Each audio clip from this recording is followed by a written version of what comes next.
Buenos días, bienvenidos a la Cátedra Abierta UDP, un espacio que tiene ya 10 años homenajeando al escritor Roberto Bolaño.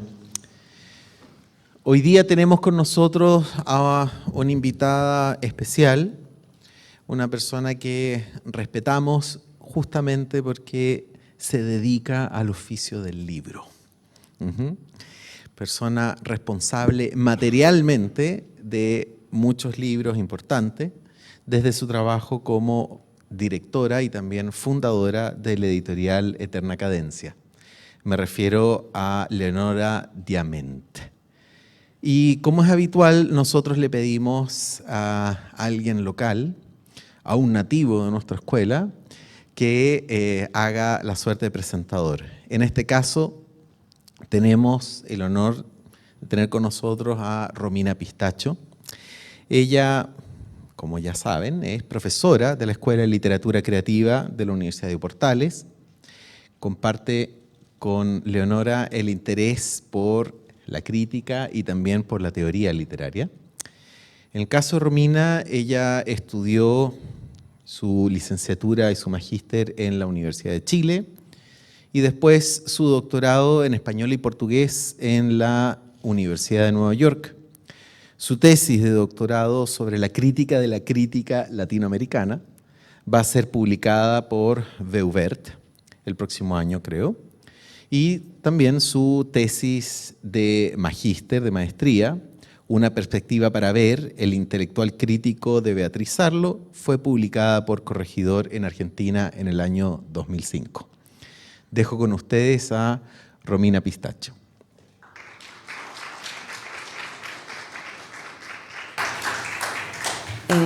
Buenos días.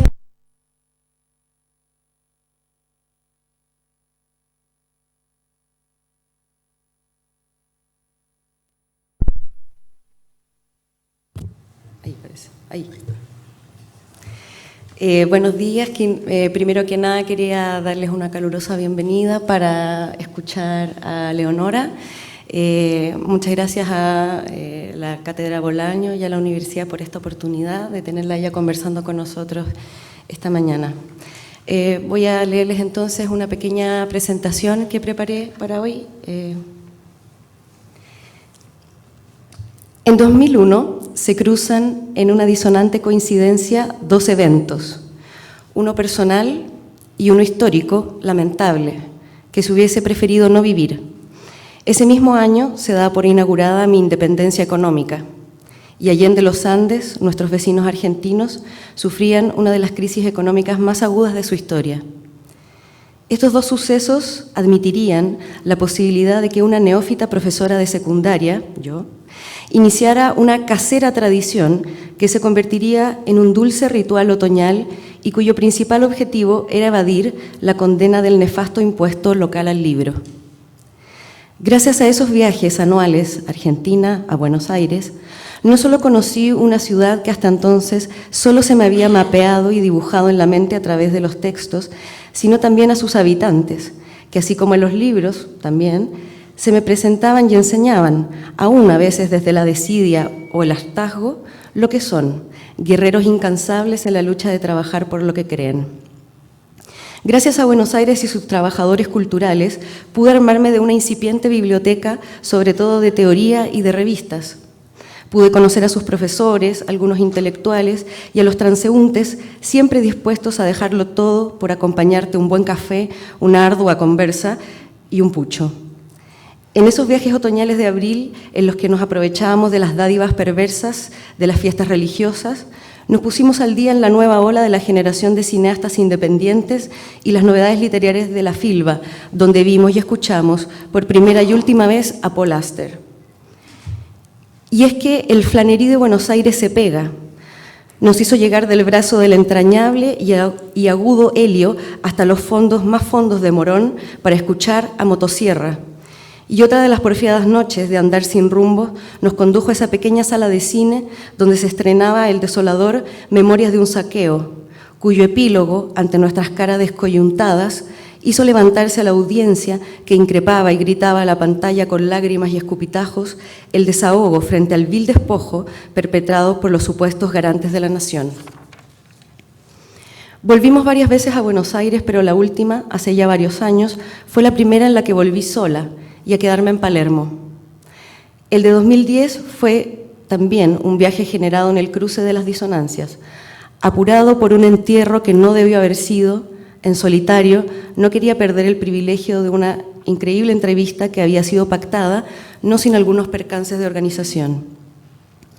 En ese último viaje, envuelta en cierta melancolía y apremiada por un áspero proceso de escritura, me decidí a recorrer las calles de un barrio que en visitas anteriores no había conocido del todo y de una ciudad a la que no había vuelto en 6 años. El barrio me mostró un nuevo Buenos Aires, que abría las puertas a nuevos proyectos de jóvenes porteños, pequeñas tiendas de diseño local, restaurantes, cafés, disquerías mezcladas o incrustadas en cuadras, donde viejos árboles abrazaban con su sombra las casas de fachada continua que desviaban mi recuerdo al viejo barrio Yungay de mi niñez. Me sentía un poco en casa. Fijando la mirada en los muros infinitos, inserta en una caminata sin destino, encontré una casa. Conocí a Leonora, primero que nada, por su domicilio, un domicilio político o su potente trinchera. La casa anunciaba un nombre que parecía medio verso de una preciosa poesía. Me quedé delante de su frente y miré por la puerta hacia adentro. Una librería, una delicia.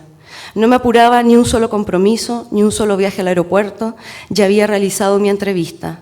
Todo era sí, pasa, piérdete, busca, lee. Y esa nueva librería, de la cual no había tenido noticia, decía precisamente eso, al ir hundiéndome en el umbral de su sabrosa bienvenida.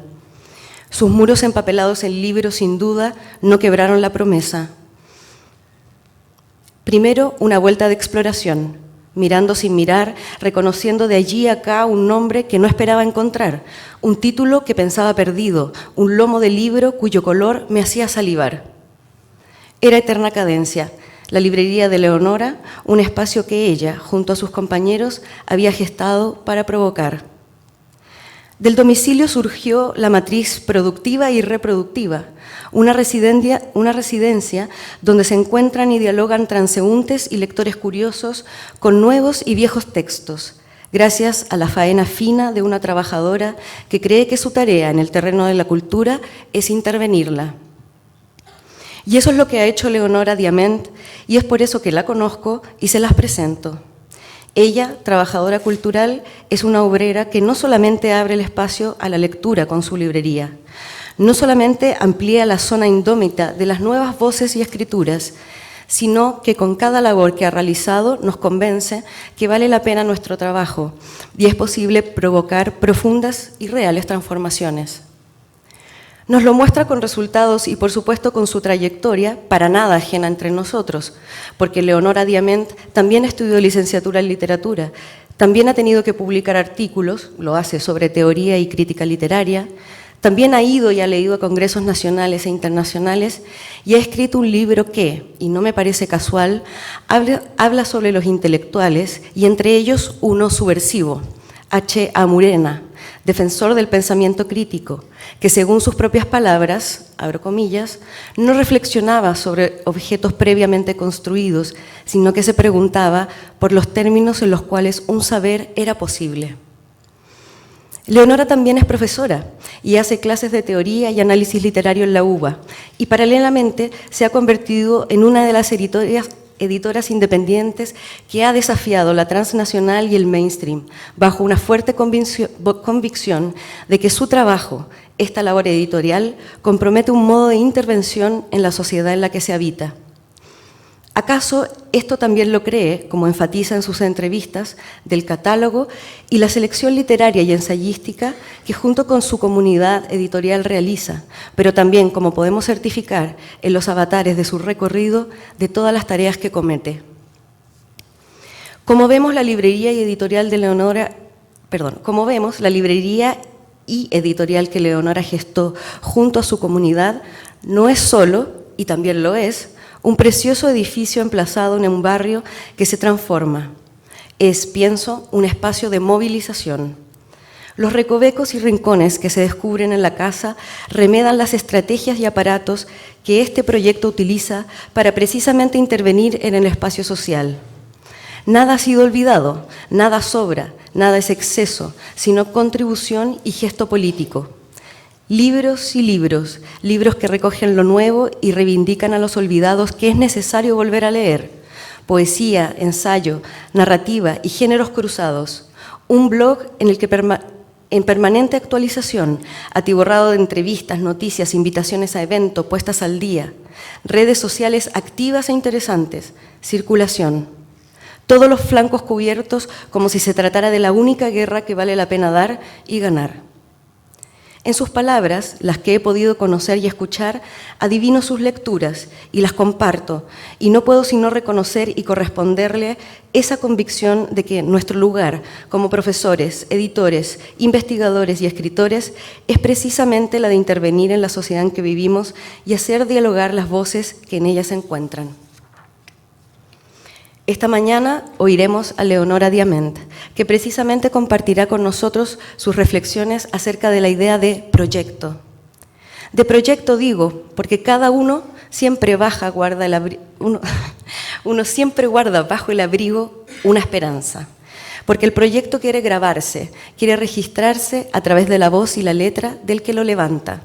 Y siempre define aquello que pensamos como un nuevo ciclo. Los invito entonces a escuchar en esta cátedra abierta, homenaje a Bolaño, por cierto, un esperanzado encubierto, la conferencia Nuestro principio de esperanza, ensayo y mesianismo a principios de siglo.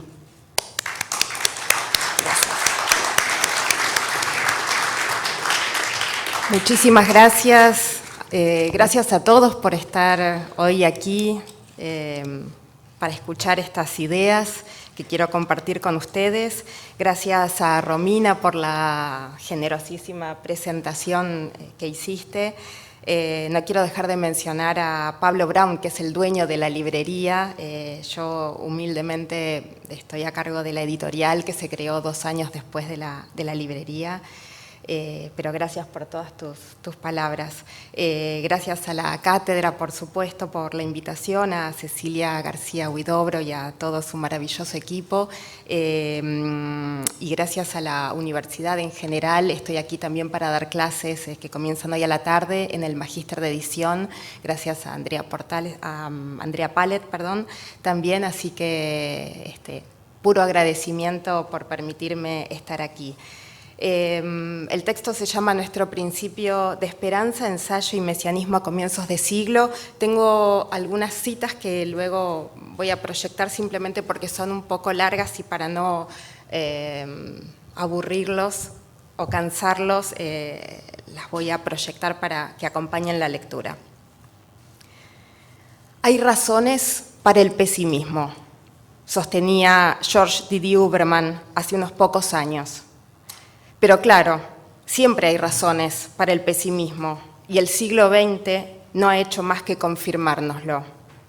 Sin embargo, no es lo mismo pronunciar estas palabras en la década del 20 o incluso en la década del 60, donde todavía había la creencia en un arte crítico, un arte negativo, un arte que tuviera algún poder emancipador, revolucionario, subversivo, como para transformar el mundo, despertar interrogantes, visibilizar sujetos y objetos, o tan solo, o nada más y nada menos, ser la piedra en el zapato que no nos permita nunca aceptar cómodamente o de forma resignada la situación en la que vivimos.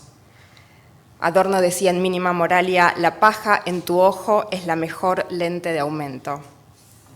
Las vanguardias estéticas, de la mano de la praxis política, parecían ser, en esos años, las locomotoras de la historia, parte de la revolución, o cuando menos, las herramientas para la denuncia efectiva.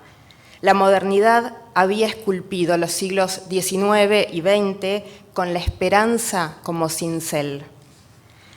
Desde la década del 70 y 80, en cambio, se produce en estos ferrocarriles modernos un desacoplamiento entre la idea de vanguardia estética y acción política.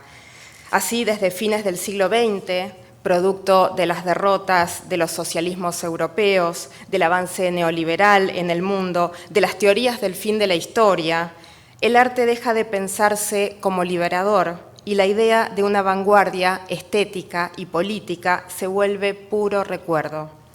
El marxismo, incluso, por esos años, empieza a cuestionarse la posibilidad de cualquier horizonte revolucionario, subrayo horizonte, y alternativamente corre el riesgo de tirar todo por la borda. Su teoría, por ineficaz para entender la situación actual del capitalismo, y la praxis, por las derrotas acumuladas en el siglo. Ahora bien, Didier Huberman, ya empezado el siglo XXI, elige no sostener el pesimismo, pese a que hay razones. Y en cambio propone repensar nuestro principio de esperanza.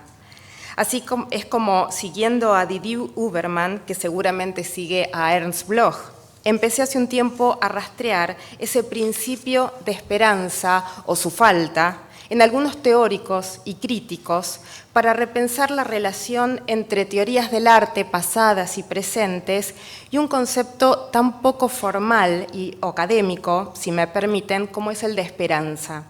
Me interesa observar cómo algunos ensayistas han modulado una relación particular entre sus teorías y cierta idea de futuro. Pensar de qué modo toda teoría, lo manifieste o no, posee una concepción específica sobre el futuro, sobre la temporalidad de la crítica y del arte, sobre la posibilidad de imaginar y por lo tanto hacer un mundo distinto. Podríamos decir que hay dos modos básicos de esa relación entre teorías de la literatura y el modo de imaginar un futuro. Hay teorías que son absolutamente optimistas, confían plenamente en el arte y en la literatura, confían en lo que el arte y la literatura pueden. Brecht, Sartre, Lukács, por ejemplo, fueron teóricos o artistas que creyeron en el poder del arte para denunciar un mundo totalitario, para emancipar conciencias y dejar asentadas las bases para una sociedad mejor. Voluntaristas, confiados, afirmativos, sus teorías creían en un vínculo positivo entre la literatura y un accionar político sobre la praxis cotidiana. Ese es un grupo, los absolutamente optimistas.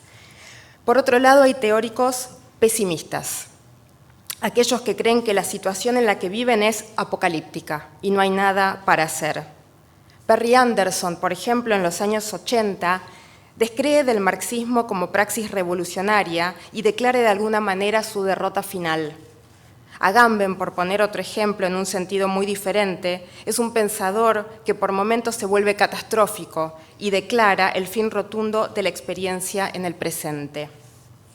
Ahora bien, sea que se trate de intelectuales optimistas o pesimistas, hay o hubo para ellos confianza en el arte, en la literatura, en la crítica.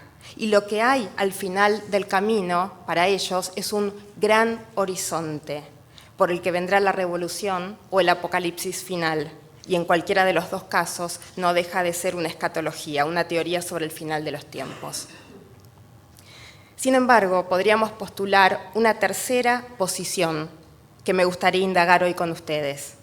Hay algunos teóricos y críticos que descartaron de cuajo el optimismo y la esperanza plena, porque estos son propios de cierto progresismo positivista y burgués, que pese a las buenas intenciones, en definitiva, es deudor de un pensamiento teleológico, continuista de la historia, que anuda tecnología a progreso, progreso a desarrollo, desarrollo a libertad. Muy por el contrario, estos teóricos sobre los que quiero trabajar no tuvieron una esperanza plena, sino una esperanza escéptica. O al revés, se trata de pensadores que fueron o son pesimistas, pero sin embargo confiaron en el pesimismo, tuvieron esperanzas en ese pesimismo. Porque para ellos es gracias a ese pesimismo agujereado a partir del cual se puede pensar algún tipo de liberación. Recordemos que Walter Benjamin pedía hacer de la organización del pesimismo la consigna del día. Benjamin sostenía, cito, pesimismo en toda línea, desconfianza en la suerte de la literatura, desconfianza en la suerte de la libertad, desconfianza en la suerte de la humanidad europea, pero sobre todo desconfianza, desconfianza y solo confianza ilimitada en la IG Farben y en el perfeccionamiento pacífico de las fuerzas aéreas. La confianza ilimitada nos dejó en este lugar donde estamos hoy. Se trata ahora de practicar algo bien distinto y encontrar en la falta de esperanza y desde otra temporalidad la potencia para actuar. Walter Benjamin, pero también Adorno, Scholem tal vez, Didier Huberman, Derrida, son algunos de los teóricos en los que estoy pensando. Ellos trabajaron a partir del pesimismo, pero ese pesimismo funciona en sus textos como el antídoto contra las grandes ideas mesiánicas, contra los grandes relatos liberadores, contra todo proyecto teleológico afirmativo. En cambio, estos intelectuales trabajaron a partir de la creencia en un mesianismo débil, una débil fuerza mesiánica, decía Benjamin en las tesis de filosofía de la historia. No se trata de imaginar el gran horizonte triunfal del final. No hay nada teleológico o trascendente en estas posturas, sino que ahora, en cualquier momento, tal vez, sin muchas ilusiones, pueda suceder algo que interrumpa el curso de la historia. Quizás, decía Derrida, hay que decir siempre quizás para la justicia. Es que si hay alguna mínima esperanza, en el caso de Benjamin, por ejemplo, no está puesta en el futuro, sino en el pasado trunco, todavía no redimido. Y si es posible redimir ese pasado, será con una fuerza débil. Como apuntó Pablo Oyarzún, habría una fuerza fuerte que ejerce dominio desde el presente sobre el pasado y crea tradición, continuidad. Pero Benjamin no propone una fuerza fuerte, por el contrario, propone una fuerza débil. Ese es el secreto. Siguiendo a Oyarzún, es débil porque no impone, no ordena el pasado a su antojo para justificar el presente, pero a la vez es fuerza porque opone, resiste a la fuerza fuerte. Y es esa débil fuerza mesiánica, entonces, la que debe redimir el pasado. Redimir el pasado es salvarlo, como decíamos, de la tradición.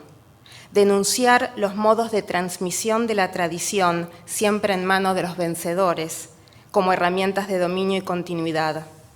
Por eso Walter Benjamin insistía en que salvación es mostrar la discontinuidad de la historia, de las cosas.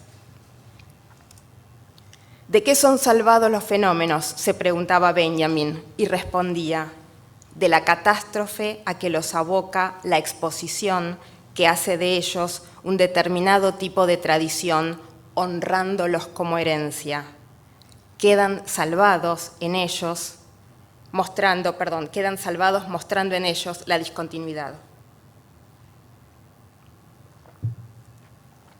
Un mesianismo débil, decíamos, era lo que proponían estos pensadores que confiaban en el pesimismo o que tenían una esperanza escéptica. Didier Huberman, por ejemplo, diferencia un mesianismo intermitente, fugaz, del gran mesianismo triunfal de salvación. Lo cito a Didier Huberman. Así pues, es muy diferente pensar en la escapatoria mesiánica como imagen, ante la cual no podremos por mucho tiempo hacernos ilusiones, porque desaparecerá pronto, o como horizonte que llama a una creencia unilateral, orientada, sostenida por el pensamiento de un más allá permanente, aunque sea a la espera de su futuro siempre. Imagen versus horizonte, intermitencia versus permanencia. Toda la potencia del arte y de la política se juega en estas oposiciones para Didier Huberman. Cómo trabajar a partir de estas imágenes reminiscentes, como las imágenes dialécticas de Benjamin, que volviéndose discontinuas respecto de sus contextos de origen, adquieren todo su potencial, liberando nuevas formas. En nuestra manera de imaginar, sostiene Didier Huberman, yace fundamentalmente una condición para nuestra manera de hacer política. La imaginación es política, eso es lo que hay que asumir. Por eso podemos decir que repensar nuestro principio de esperanza significa también revisar los modos de encuentro entre pasado y presente, pero también la manera de pensar el futuro. Nada más alejado entonces que los grandes horizontes sobre los que se recuestan o hacia los que miran las teorías confiadas en el futuro progresivo, sea en su variante optimista o pesimista, apocalíptica. Hay que desconfiar de esos grandes horizontes, porque como sostiene Derrida, una de las razones por las que guardo aquí una reserva con respecto a todos los horizontes, por ejemplo, con respecto a la idea reguladora kantiana o a la venida mesiánica, al menos en su interpretación convencional, es el hecho de que son precisamente horizontes. Como indica su nombre, en griego, un horizonte es a la vez apertura y el límite de la apertura que define ya sea un progreso infinito, ya sea una espera.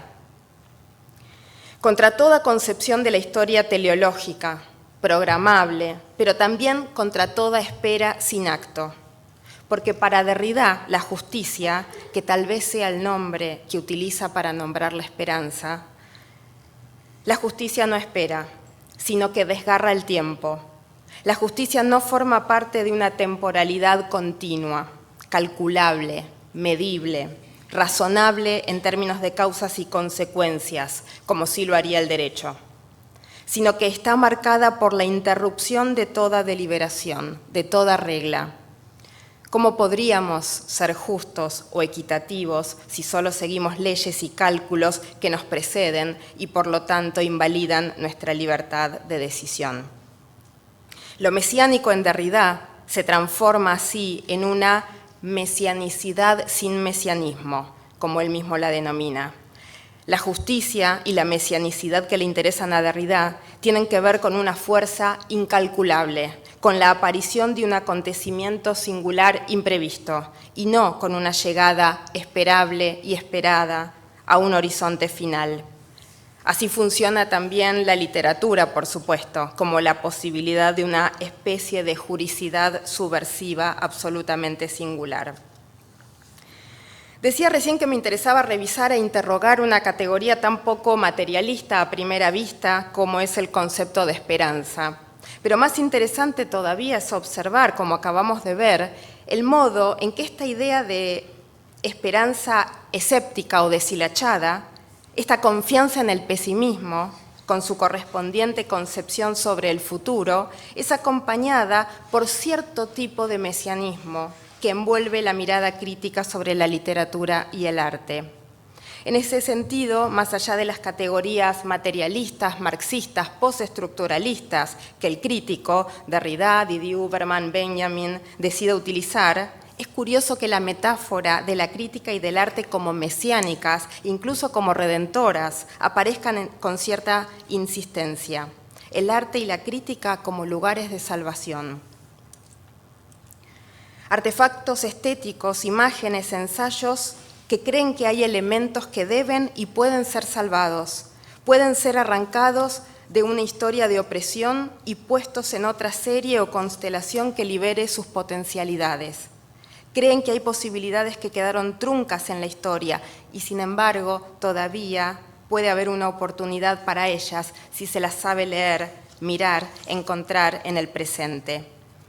Está claro que estas teorías no tienen necesariamente una concepción mística o religiosa del mundo, pero aún así, como veíamos, estos textos convocan un pensamiento mesiánico o teológico, y por eso me interesa leer el mesianismo judío en estos textos como una operación crítica, como una herramienta de lectura. ¿Pero a qué me refiero cuando digo mesianismo judío? Brevemente estoy pensando en la corriente de pensamiento de tradición judía o greco-judía, si incluimos a Pablo de Tarso, siguiendo la lectura de Agamben, que tiene uno de sus puntos más complejos e interesantes en los movimientos heréticos de mediados del siglo XVII, encabezados por Sabbatai Zevi. Siguiendo a Scholem, uno de los precursores en rastrear esta versión mesiánica, a veces herética o anárquica, me interesa señalar como herramientas de lectura, básicamente, 3 aspectos de este mesianismo que para simplificar voy a llamar herético en oposición al pensamiento judío tradicional. Las 3 características que me interesa resaltar son: la primera es una concepción específica sobre la sucesión del tiempo que tiene este mesianismo herético. No se trata de la concepción teleológica, cronológica, progresiva, lineal, que dominó prácticamente toda la cultura occidental, sino una que trabaja por saltos, a partir de lo intempestivo, a partir de superposiciones entre pasado y presente. Por eso sostiene Scholem que, cito, el mesianismo judío es en sus orígenes y por naturaleza una teoría de la catástrofe. Esta teoría enfatiza el elemento revolucionario, cataclísmico en la transición entre el presente histórico y el futuro mesiánico. Entre el presente y el futuro, entonces, hay para este pensamiento una brecha insalvable, sin ningún tipo de continuidad, que permite pensar en la posibilidad y necesidad de un nuevo tiempo, el tiempo de la redención. Por eso Scholem desecha las filosofías de la historia que pretenden unir presente y futuro a partir de categorías de progreso o evolución que explicarían y justificarían el presente. En la primera mitad del siglo XX era importante sostener esta posición por parte de Scholem para oponerse al judaísmo racional de Hermann Cohen, por ejemplo, que creía fervorosamente en el progreso continuo y la posible evolución de la sociedad. Scholem, en cambio, aunó mesianismo y romanticismo, anarquismo y religión de un modo sumamente productivo para los pensadores que vendrían luego. En ese sentido, podríamos decir que si fue necesario el resurgimiento del pensamiento de Nietzsche, por ejemplo, a partir de la segunda mitad del siglo XX, para sostener una teoría opuesta al hegelianismo e historicismo dominantes, con su teleología y su dialéctica, adoptada incluso por los movimientos revolucionarios del siglo, entonces es el mesianismo judío libertario, con influencia de los movimientos heréticos, el que posibilita un pensamiento no teleológico en contra de una filosofía del progreso en las primeras décadas del siglo XX y tal vez en el presente, agregaría. En segundo lugar, el segundo característica que me interesa resaltar de este mesianismo herético al que me refiero, este mesianismo cree que hay un trabajo activo por parte del sujeto para lograr la redención. No se trata de ningún voluntarismo, pero tampoco de una pasiva espera en donde la salvación llegaría sola, como creía el pensamiento tradicional respecto de la llegada del Mesías. En cambio, para este mesianismo, la redención empieza por el trabajo activo por parte del pueblo, dejándole incluso un lugar secundario al Mesías. El tercer aspecto que me interesa resaltar de este mesianismo herético es la propuesta de una relación diferente con la ley. Como señala Scholem, el pensamiento judío clásico, siguiendo las enseñanzas de la Torá, no involucraba contradecir la ley y mucho menos subvertir las reglas, como sí lo propuso, por ejemplo, el movimiento sabateísta del siglo XVII. Sabbatai Zevi proponía paradójicamente la violación de la Torá como parte del cumplimiento de la Torá. Además, sostenía que en el tiempo mesiánico la Torá sería suprimida y reemplazada por una nueva Torá. En ese sentido, Agamben sostiene que el mesianismo, todo mesianismo para él, es fundamentalmente una crisis y una transformación radical de la ley. Ahora bien, me gustaría que nos detengamos en los textos de un filósofo como Theodor Adorno, donde a primera vista redención y mesianismo parecieran temas completamente ajenos a su pensamiento. Quisiera poder mostrar, sin embargo, cómo estos conceptos están en el centro de su teoría, tal vez un poco ocultos, como la teología lo estaba en la mesa de ajedrez del materialismo histórico, según lo describía Walter Benjamin en las tesis de filosofía de la historia. Es interesante porque solemos recordar más fácilmente las críticas de Adorno hacia Benjamin por su proximidad a la teología y recordamos menos el impacto decisivo que tuvieron sobre Adorno tanto el libro sobre el drama barroco alemán y su concepción de alegoría, ruina y salvación, como las tesis de filosofía de la historia, donde Benjamin abiertamente sostiene un mesianismo revolucionario. No hay que olvidar tampoco que la reacción de Adorno luego de leer el artículo sobre Kafka de Benjamin, donde éste desarrolla una lectura mística del escritor checo, es inmediatamente laudatoria. Le dice Adorno, nuestra compatibilidad en el centro filosófico nunca se me hizo tan clara como en este trabajo. Le dice Adorno 2 veces con idénticas palabras en sucesivas cartas que le envía a Benjamin tras la lectura del texto. Podríamos acordar más o menos fácilmente que la teoría adorniana no es mesiánica, en el sentido tradicional, ni piensa en grandes horizontes, por los que habría que trabajar y direccionar el arte y la crítica. Y esto básicamente porque Adorno no tiene esperanzas. Para pensar en grandes horizontes, habíamos dicho, de una u otra forma hay que tener o haber tenido esperanzas. Hay que creer que algo del orden del mundo puede ser cambiado. Hay que tener confianza, fe, convicción, deseo, voluntad o cualquiera de las categorías que se han creado para dar cuenta de esta posibilidad. En los textos adornianos, este punto está, por lo general, escamoteado. Y digo por lo general, porque en breve volveré sobre este aspecto con otra propuesta. Su dialéctica, lo sabemos, es negativa y no avanza en un tercer paso positivo, afirmativo, que pueda trocarse en programa revolucionario. O mejor, podríamos decir, su programa revolucionario es concretamente la dialéctica negativa, su dialéctica negativa. Pero entonces vale la pena indagar un poco más en este aspecto que en realidad caracteriza la teoría adorniana. Podríamos decir que en la teoría adorniana hay posibilidad de redención pese a la falta de horizonte mesiánico. Hay redención sin mesianismo. Y es importante resaltar este punto para contrarrestar la típica imagen pesimista de Adorno.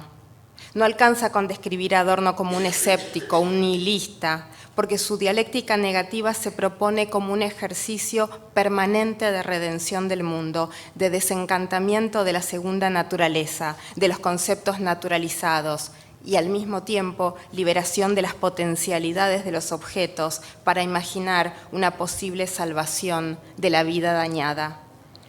En el artículo que el propio Adorno escribe finalmente sobre Kafka en 1955, insiste, lo que propone la obra kafkiana de algún modo, lo dice así, es un esfuerzo sin esperanzas. La obra kafkiana propone un esfuerzo sin esperanzas.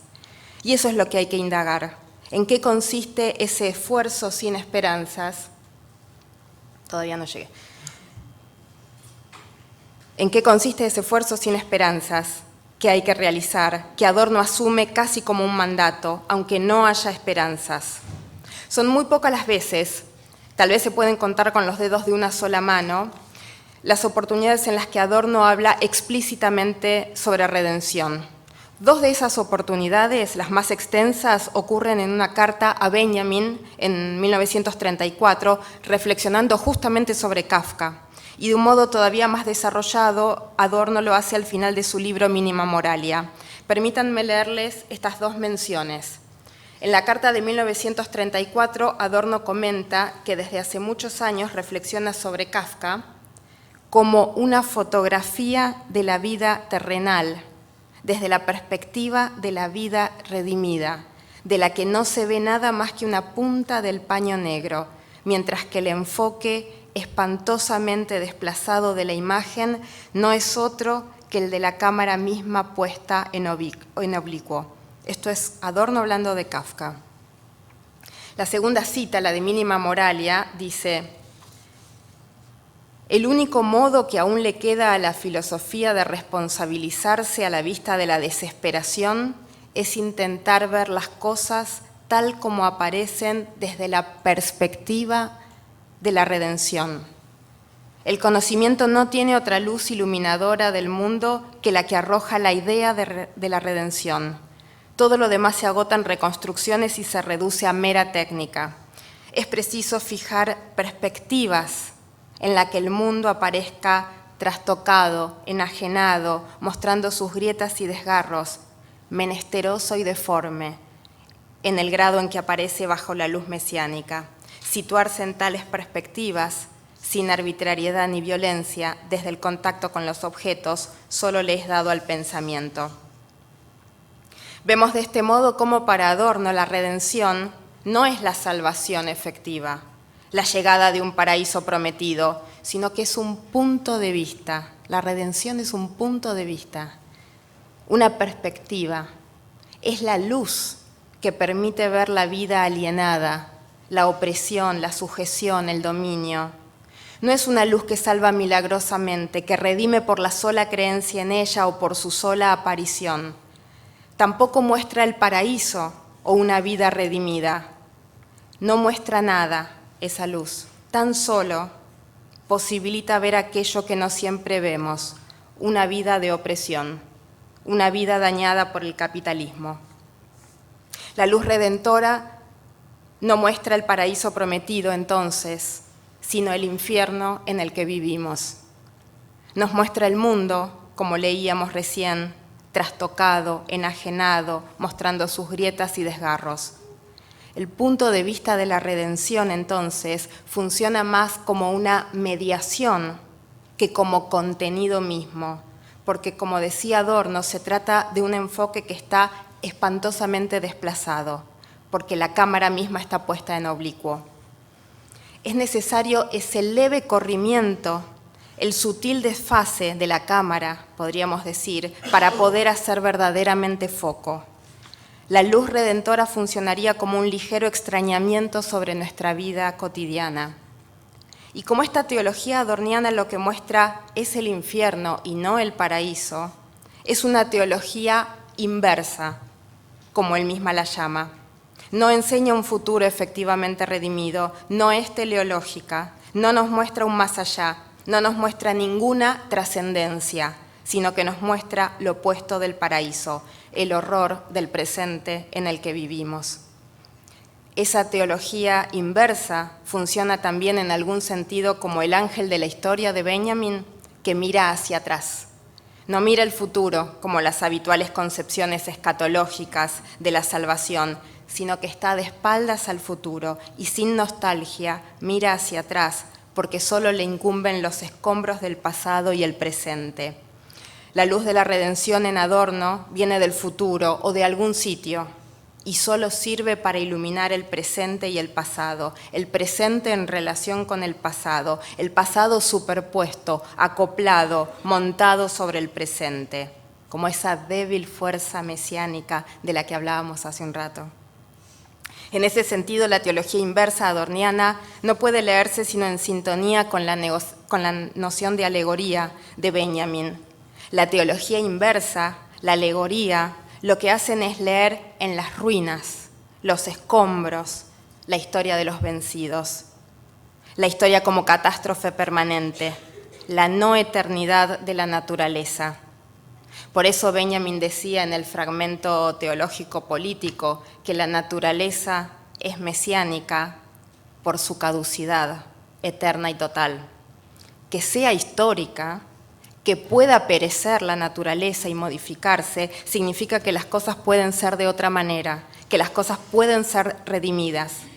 La caducidad es la buena nueva. Hay esperanzas en la falta de esperanzas. Esta teología inversa, a la que también podríamos llamar, retomando las metáforas fotográficas, teología en negativo, postula finalmente una clara negatividad, una teología negativa en un sentido adorniano.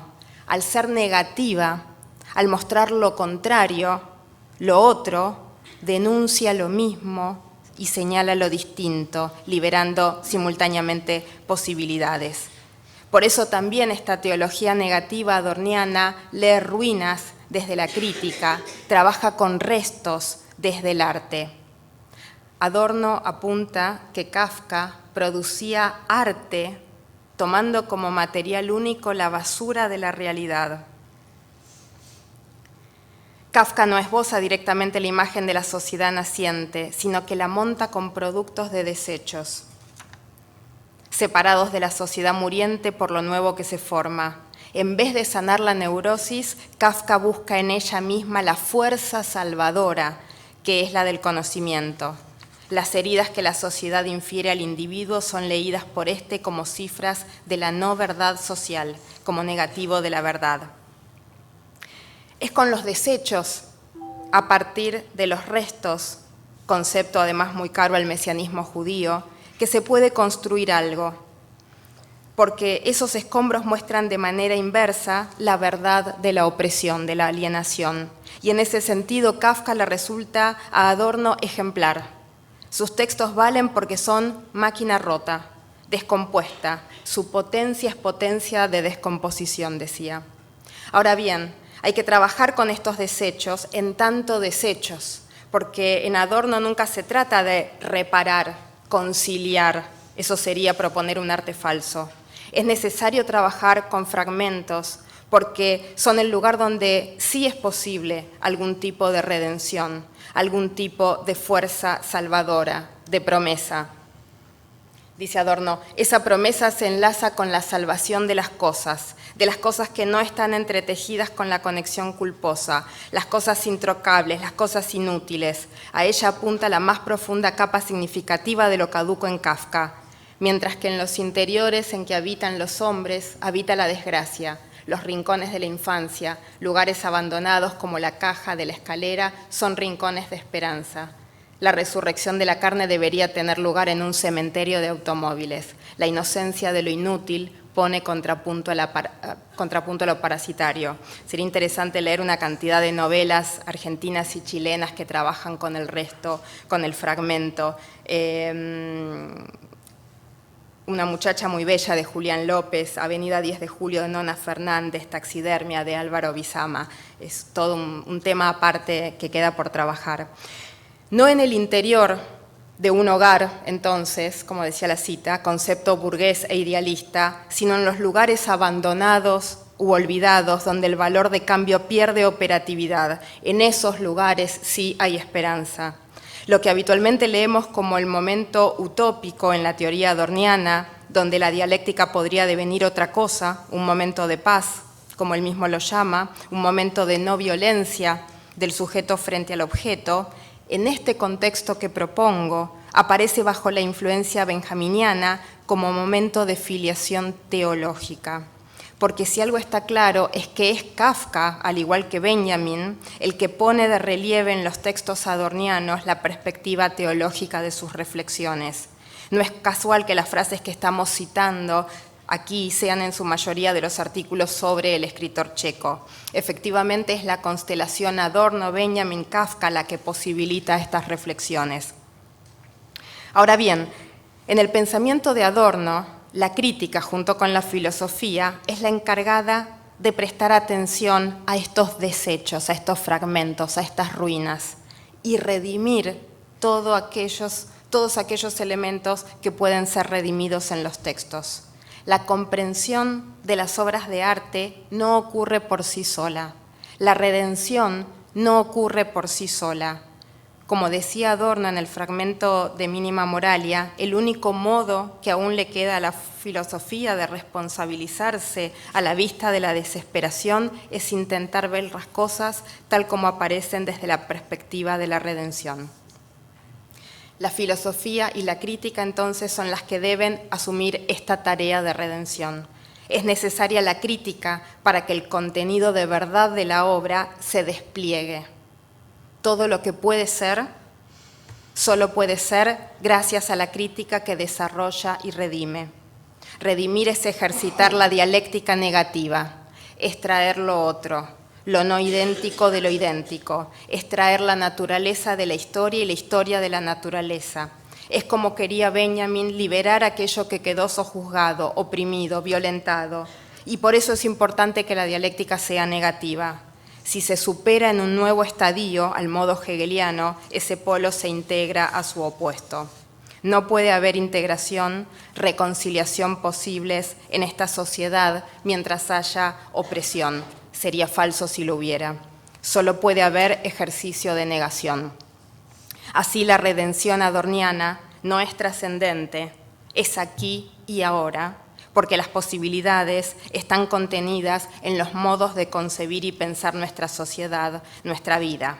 Redención en Adorno es una manera de decir crítica. Para ir concluyendo, ¿por qué es importante mantener una dosis de teología, entonces? Porque el sentido nunca puede ser racionalizado, cuadriculado, mensurado, no completamente. Si no queremos que el sujeto siempre someta al objeto, como para Adorno el idealismo, o mejor, gran parte de la filosofía occidental ha hecho, es necesario repensar el sentido, aquella parte del sentido que no puede ser conceptualizada, el resto del sentido que escapa al concepto. La teología inversa o negativa funcionaría en Adorno como correctivo de la ilustración. La teología es necesaria en Adorno, no porque Adorno celebre ningún tipo de nueva religión, jamás pensaríamos eso, sino porque es el contrapunto necesario para la razón instrumental. Hay un potencial crítico en los temas teológicos, con toda su herencia de la mística judía, que permitiría trabajar la teología como herramienta en contra de la razón, del concepto unificador, de la mismidad, del sistema que excluye permanentemente lo que no es igual, lo que es distinto, las potencialidades, la posibilidad de las cosas sean de otro modo. La teología todavía es necesaria como operación para que muestre no solo las ruinas de este mundo, sino también, de manera no afirmativa, que las cosas pueden ser simplemente de otra manera. Habíamos dicho, esfuerzo sin esperanza, porque Adorno, como ya señalamos, no tiene un plan de acción concreto hacia la revolución. No hay una teoría revolucionaria encabezada por un sujeto político como el proletariado. No hay una fe ciega en el cambio social como podían tener la mayoría de los marxistas por aquellos años. No hay gran horizonte mesiánico al cual dirigirse. No hay una idea mesiánica del futuro en sentido clásica. No hay garantía de nada. No hay que pecar de optimismo, confianza o ingenuidad. No hay trascendencia ni teleología. Pero su teoría es un constante ejercicio de redención, de dialéctica, de negación. Justamente Adorno le escribe una carta a Horkheimer, donde le dice, podría colocar el motivo de la salvación del desesperanzado como el intento de todos mis intentos. La concepción adorniana de crítica de arte es un trabajo de redención sobre los materiales artísticos y por lo tanto de la sociedad. Y la teología es la que puede ayudar a la crítica todavía a redimir las ruinas con la que los textos están construidos y sobre la que los textos están construidos. Por todo esto, es enteramente política la teoría adorniana. Es fundamental reponer la tensión irresuelta en Adorno entre teología y secularización, entre teología y materialismo. Es fundamental reponer el legado benjaminiano en su teoría para seguir leyendo de manera dialéctica y negativa la propia teoría de Adorno. Cuando hoy, en este comienzo de siglo, las nociones de revolución y futuro han perdido parte de su sentido político, de sus elementos peligrosos, y la imaginación apocalíptica o libertaria ha quedado desactivada desde hace ya demasiadas décadas, vale la pena volver sobre conceptos totalmente extemporáneos como el de esperanza, mesianismo y redención para repensar nuestro principio de esperanzas. Gracias.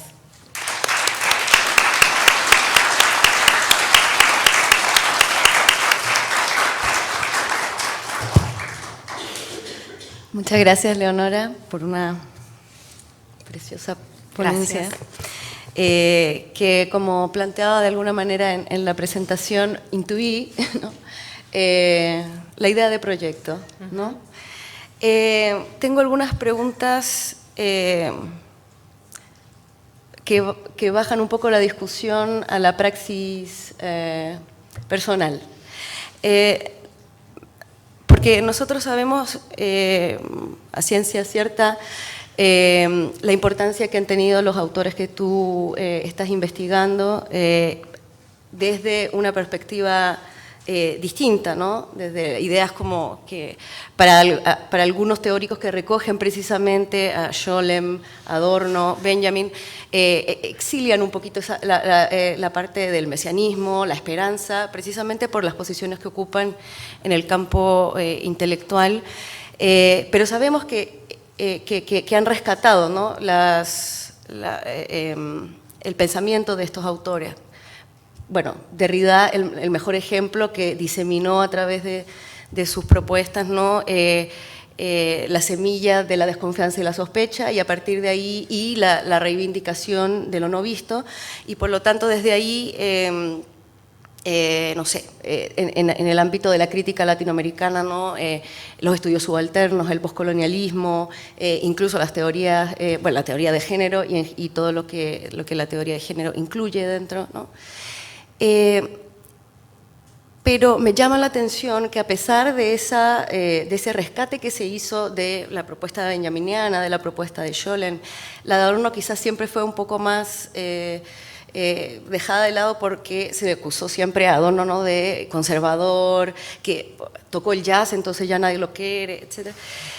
Pero me parece interesante pensar que la influencia que tuvieron estos pensadores en la crítica literaria y la crítica en el pensamiento intelectual, en el fondo, fue, de alguna manera, tuvo resultados que, por ejemplo, un crítico como Antonio Cornejo Polar, ¿no? En los años 90, fines de los años 90, dice, me parece muy bien, o me parece una herramienta el que los pensamientos postestructuralistas nos hayan permitido otras formas de visibilizar lo invisibilizado, de encontrar en el pasado las injusticias para poder reivindicarlas. Sin embargo, los resultados de ello, para Antonio Cornejo Polar, era la exacerbación o la, ¿cómo le dice?, la exacerbación y la mostración in extenso de la miseria humana. Y bajo mi punto de vista, de alguna manera eso sucedió con la cuestión de la memoria, ¿no? Una serialización de los textos o de las historias sobre la memoria que de alguna manera, como lo dice el psicoanálisis, ¿no? La hacen parte de la vida, tanto así que la hacen desaparecer. ¿Qué es lo nuevo que podría agregar, ¿no? El repensar el planteamiento de estos autores para que no suceda lo que de alguna manera podemos ver, ¿no? La memoria contada hasta el infinito, que termina, no sé, en espectadores o lectores cansados de recordar la misma miseria, por ejemplo. Es difícil pregunta. A mí, por un lado, este trabajo un poco surgió porque dando clases yo me di cuenta que finalmente siempre me interesaba lo mismo, no importa qué teoría o qué teórico enseñara en la universidad. Lo que me interesaba era cierta vinculación entre, bueno, un poco lo decía al comienzo, entre arte, no sé si vanguardia artística, pero arte y praxis política, digamos, ¿no? En el sentido de que de qué manera el arte nos puede ayudar a pensar este mundo, ¿no? Ese es el tipo de arte que a mí en lo personal me sigue interesando. Y ese desacoplamiento del que hablaba al principio, ¿no es cierto?, desde como decía, hace ya tantas décadas, ¿no? Desde la década del 70, desde el 80, no sé bien dónde situarlo, donde parece que la acción política, la praxis política y el arte se divorcian completamente, ¿no? Hasta el día de hoy, y por lo tanto, y con todas las consecuencias que eso trae, ¿no? La desaparición de lo que llamábamos un arte autónomo, esta categoría que aportó Josefina Ludmer, ¿no? Literaturas posautónomas, artes posautónomos, y que nos obligó a repensar eso, el estatuto del arte básicamente, ¿no? ¿Qué es el arte? ¿Sigue habiendo algo que se pueda llamar literatura? ¿Sirve para algo o no? Y entonces me parecía interesante este tercer lugar, ¿no? Yo decía al principio, están los... es una caracterización un poco simplificada, pero a mí me resultaba muy gráfico. Los optimistas, los pesimistas, que me parece que se siguen repartiendo de alguna manera el escenario de pensamiento contemporáneo, y entonces cómo pensar en este tercer grupo de pensadores que ni tienen este voluntarismo que todavía observamos en algunas de las teorías, ni tampoco la sensación de apocalipsis de otros, sino que cómo repensar, y ahí, que es un punto que ojalá en otro momento pueda seguir desarrollando, ¿no? La concepción de la temporalidad, porque básicamente lo que importa por detrás de estas teorías es qué concepción de tiempo, de temporalidad tenemos, ¿no es cierto? Creemos que el arte, creemos que la crítica proponen un futuro en términos de evolución progresiva, ¿no? de algo peor a algo mejor, o pensamos que entre el presente y el futuro no hay nada en el medio, ¿no? Hay simplemente un vacío que debe ser llenado cada día, cada vez, con cada palabra, con cada gesto, y no necesariamente funcionan las relaciones causa y efecto. Ya hemos visto, ¿no? Que las relaciones causa y efecto no funcionan, sino el siglo XX hubiera terminado de otra manera y el siglo XXI empezaría de otra. Entonces, me parece esto, no la teología, soy atea, pero sí el mesianismo judío como herramienta, repensando estos tres conceptos que señalaba: una temporalidad diferente, una concepción específica del sujeto y una relación diferente con la ley, pueden ayudarnos hoy a pensar otro lugar desde donde pensar, desde la teoría, desde la crítica o desde el arte mismo. Una preguntita más o una apertura. Me interesa el lugar del crítico, que tú, cuando dices, la crítica puede hacer esto, la crítica puede hacer esto, y el arte y la crítica están totalmente vinculadas. De hecho, decías, no, según Adorno, la teoría, la crítica despliega al texto. Me gustaría a lo mejor que conversáramos a partir de eso, aparte de las preguntas que también, que quizás nos fijaras un poquito de eso. Sí. En el pan de cada día, ¿no? ¿En el? En el pan de cada día, en nuestra vida cotidiana, cuando uno ve la crítica que se desarrolla en nuestros países, ¿no?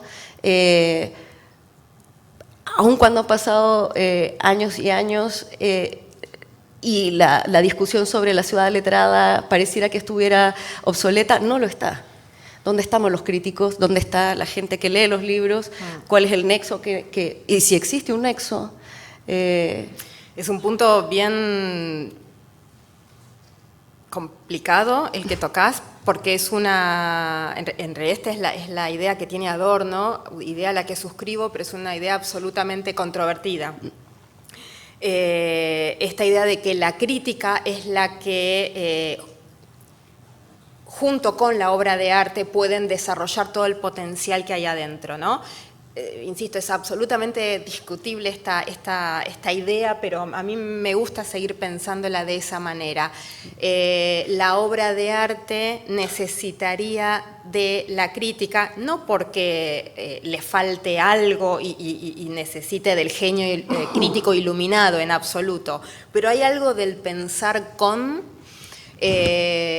donde se acoplan esos dos pensamientos y se desarrolla todo eso que está ahí adentro de la obra de arte, que nadie sabe qué es lo que es, porque lo que está dentro de la obra de arte no es lo que el escritor, nunca me refiero a lo que el escritor quiso decir o lo que el escritor hizo o el mensaje que el escritor dejó en esa novela, ¿no? Sino una cantidad de potencialidades que están ahí para ser desarrolladas y que entonces se necesita esa instancia de la lectura, de la crítica.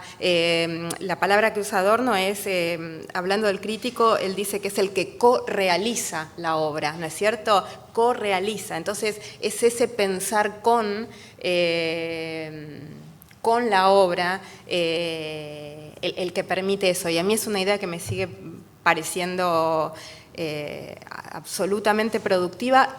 Y para pensar todo, ¿no? Porque en realidad uno podría pensar en la figura del editor también de esa manera, ¿no es cierto? Como alguien que piensa junto con la obra y intenta, porque todo es desde una humildad enorme, porque nunca la figura del genio creador, del genio crítico, del iluminado, nada más lejos de eso, ¿no? Pero también la figura del editor como aquel que...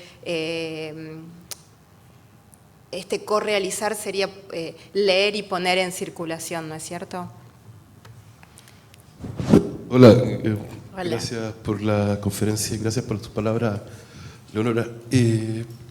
Una cosa chica que me pareció interesante, no sé chica, pero que es que fundamentalmente en los materiales que leíste, sobre todo en tu lectura de Adorno, en tu lectura de Benjamin, los textos que leíste corresponden a correspondencias privadas, corresponden a textos que existen en una zona como lateral del pensamiento de los autores. Y a mí eso me llama la atención porque inclusive esa misma lugar lateral, que es el lugar de lo íntimo, de la correspondencia privada, de lo que no es publicado, y lo que sale de modo, no sé si apócrifo, pero que sale a posteriori, enuncia justamente el problema. Entonces, para buscar lo que encontraste, terminaste haciendo una suerte de arqueología como de lo íntimo. Y a mí me parece interesante como ese problema en relación al lugar que nosotros como lectores hacemos con la crítica literaria. Quizás justamente lo más interesante de la crítica literaria no es lo que existe al frente, sino que es lo que existe en estos espacios laterales, en estos espacios invisibles, en esto que no alcanzamos a ver. Y yo creo que el debate, por lo menos latinoamericano, el presente, pasa por ese lado de pronto. No sé. Qué lindo, no lo había pensado y es cierto, es cierto.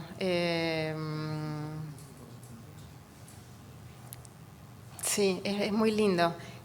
Bueno, y de hecho, antes de comenzar, comentábamos con Cecilia sobre la correspondencia entre Adorno y Scholem, ¿no? Que publicamos hace poco y que a mí me impactó mucho ese volumen de correspondencias porque yo no sabía la enorme y profunda amistad que había entre los dos, ¿no? Eso había quedado para mí en bambalinas y yo no había dimensionado nunca el cariño que se tenían, el respeto, cómo se cuidaban mutuamente a la distancia, se leían. Sí, en ese sentido, por ahí lo que en todo caso habría que hacer, se me ocurre, es desarmar las categorías íntimo-privado, ¿no es cierto? Y pensar que los críticos trabajamos simplemente con materiales a disposición y que todo tiene el mismo estatuto de material, de resto, de fragmento, de ruina, porque básicamente leemos y leemos mejor a veces en esto, ¿no? En estos fragmentos, en esa nota olvidada que alguien finalmente recuperó, que en el artículo crítico afirmativo, ¿no? Donde uno termina haciendo esos grandes manifiestos que después se unen con esto, este gran horizonte del que hablaba al principio, ¿no? Contra los grandes horizontes, contra todas esas ideas grandilocuentes, más bien trabajar con estos restos. Hermoso. Gracias. No sé si hay otra pregunta. Bueno, yo tengo una. Quería preguntarte sobre esta teología negativa como contrapunto a la ilustración, o como un contrapunto a la esperanza depositada en la razón. Quería saber qué sucede entonces, por ejemplo, con el arte desarrollado a partir del absurdo. Incluso autores desde el absurdo tratan también de absorber un poco a Kafka y transformarlo también en un autor cómico. Quería saber si es una expresión de optimismo. ¿El del arte absurdo? ¿Estás pensando en alguien en particular? O digo, Beckett. Sí, o sea, de Beckett en adelante, pero también un poco salpicado por los Kurt Schwitters, por ejemplo, y algo desde las vanguardias en adelante. Qué interesante. Antes de ir por lo del absurdo, vos señalabas este contrapunto, ¿no?, entre la teología negativa, la dialéctica negativa y la ilustración. Igual hay algo que quiero seguir pensando en algún momento, a propósito de esto que decís, que es, no sé si se dieron cuenta, todas las metáforas sobre la luz, ¿no? Son todas metáforas sobre la luz contra la ilustración, sí, pero son metáforas sobre la fotografía, todo lo que quieran. Es muy impresionante que, bueno, eso será, si logro articularlo de alguna manera, y por supuesto, sí. Entonces, eso realmente es como un punto abierto que hay que seguir pensando, ¿no? Cómo no podemos prescindir de esta idea de estas ideas luminosas. Con respecto al absurdo, Adorno, por supuesto, celebraba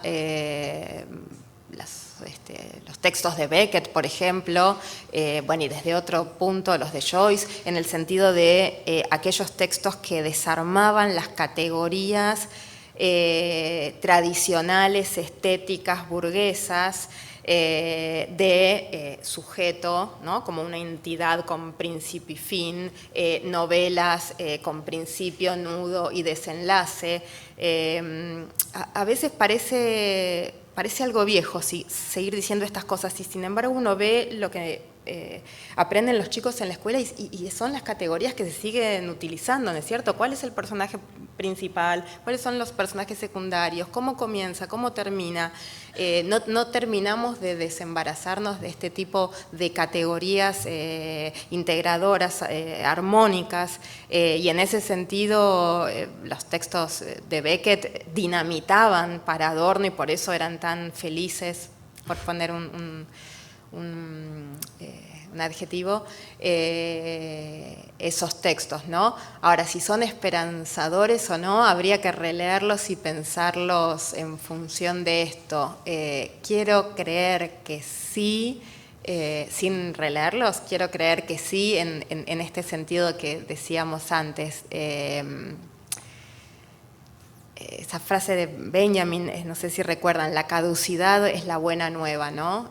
Nada de esto es eterno, y entonces las cosas pueden ser diferentes, y eso es lo único, esa es la esperanza del desesperanzado.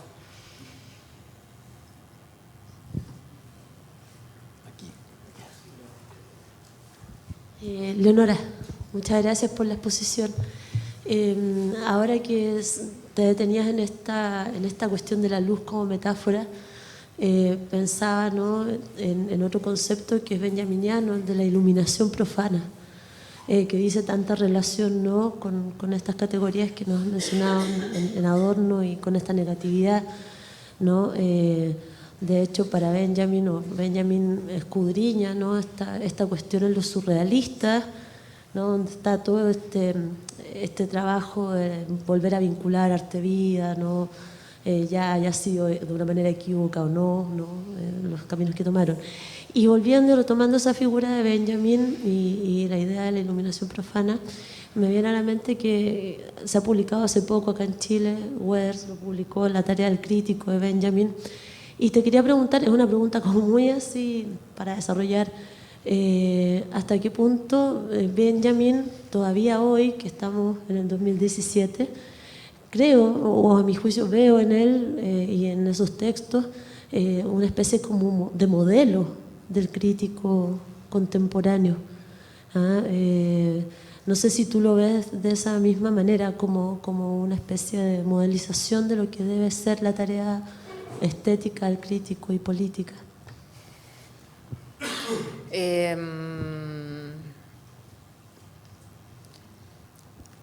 Yo siento que sí y trato de recordarme que no, digamos. Porque si no uno se queda anclado en esos pensadores que a mí en lo personal me formaron y a los que sigo volviendo porque es permanente vuelvo un poco a mi historia. ¿Por qué acercarme con estos temas teológicos? Porque viniendo de una formación progresista, por supuesto, materialista, atea, todas estas palabras me estuvieron prohibidas durante años. Entonces, poder decir, a ver, ¿qué es la teología? ¿Qué es el mesianismo? ¿Qué es la redención? ¿Y qué de esas categorías me pueden servir para pensar, ¿no? ¿Por qué estuvieron prohibidas en mi formación, ¿no es cierto? Entonces, por eso siento que sigo yendo y entonces releer el Benjamin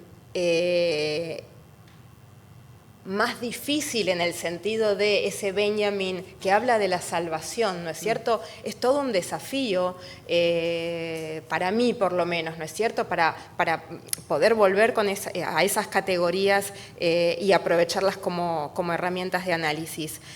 Así que en ese sentido yo siento que sigue siendo una cantera poderosísima, no sé si voy a decir para todos nosotros o para mí en lo personal. Simultáneamente, me digo,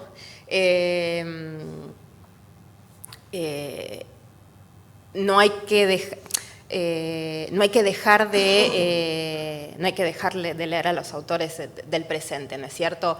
Filosofías como la de Rancière, por ejemplo, ¿no? con toda su reconcepción sobre la obra de arte y el modo en que la literatura arma espacios de visibilidad o de invisibilidad, por ejemplo, ¿no es cierto? Toda la cuestión en relación a la biopolítica, hay una cantidad de cuestiones que obviamente no fueron pensadas en aquel momento y a las que no hay que olvidar. Bueno, al parecer no hay más preguntas, entonces corresponde que terminemos esta instancia y les voy a pedir, por favor, un aplauso para Romina y para Leonora. Gracias. Muchas gracias. Muchas gracias.